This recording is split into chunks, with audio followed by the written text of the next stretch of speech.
शिक्षण हा आत्मनिर्भर भारताचा पाया असून नवी शैक्षणिक धोरणाच्या सर्वसमावेशकतेमुळे जागतिक पातळीवर सक्षम आणि समृद्ध भारत साकारण्यासाठी मदत होणार असल्याचं केंद्रीय शिक्षण राज्यमंत्री सुभाष सरकार यांनी म्हटलं आहे।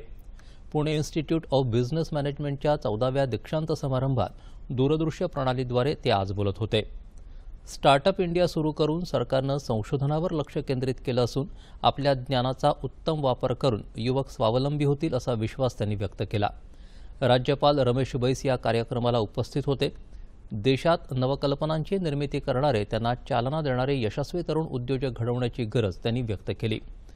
नव्या पिढीनं नवोन्मेषक, उद्योजक, नवप्रवर्तक आणि आव्हानं स्वीकारणारे व्यावसायिक व्हावं असं सांगून कुशल मनुष्यबळासाठी संपूर्ण जगाचं लक्ष भारताकडे असल्याचं राज्यपाल म्हणाले। जगातील अनेक देश व्यापारासाठी चीनला पर्याय शोधत आहेत।